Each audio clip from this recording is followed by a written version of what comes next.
Halo, saya Jono dan ini adalah After Office Hour. Kali ini saya ingin membahas tentang authority bias.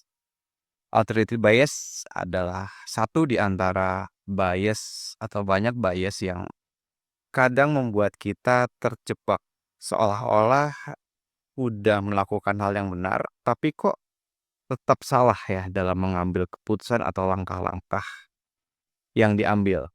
Istilah kerennya kecele. Kamu bisa baca buku ini kalau mau tahu rangkuman di sini ada 99 bias yang dirangkum oleh si Bapak Rolf Dobelli. Kita bahas. Oke, authority bias menurut saya ini dekat banget dengan kehidupan atau kebiasaan masyarakat Indonesia.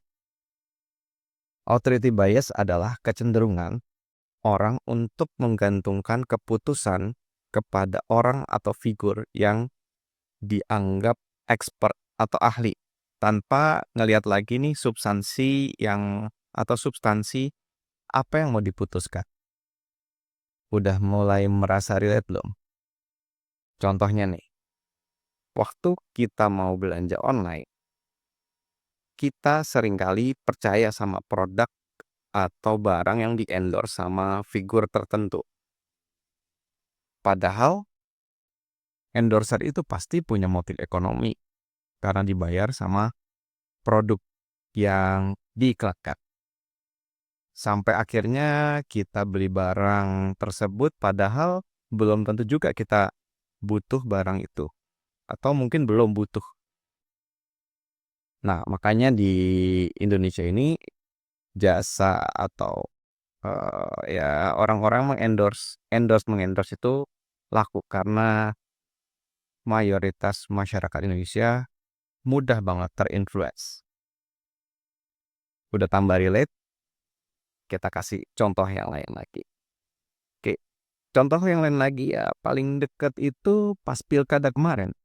Mau pilih pemimpin, tapi akhirnya kita ikut pilihan orang lain yang mengendorse pilihan. Orang yang kita mungkin anggap sebagai panutan. Padahal, kalau kita berpikir secara jernih, kalau problem atau keputusan yang mau diambil adalah untuk memilih pemimpin, seharusnya kita menjadikan bahan kepemimpinan atau kepemimpinan dari si calon itu yang kita lihat. Bukan masalah di-endorse oleh siapa-siapa. Nah, kita kasih contoh lain lagi nih, yang mungkin relate buat teman-teman yang pekerja kantoran. Fenomena lainnya itu yaitu yes man, di mana karyawan cenderung selalu ikut apa kata atasan atau kata bos. Padahal atasan atau bos pasti nggak selalu benar. Perlu lihat lagi nih, substansi atau keputusan apa yang mau diambil. Perlu ada data pembanding atau informasi pembanding terkait keputusan yang mau diambil. Itu kalau mau fair. Oh iya, tambahan lagi nih. Bias itu bukan berarti bikin keputusan pasti jadi salah ya. Tapi ada risiko kita mengambil keputusan yang salah. Jadi jangan jadikan boleh kita mempercayai suatu otoritas atau figur yang memberikan referensi.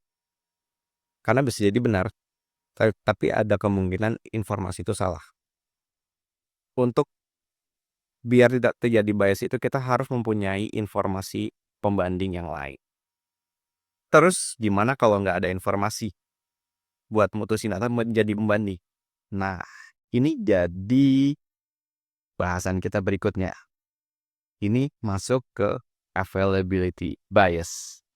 Oke, stay tune ya di video berikutnya. Sampai ketemu lagi.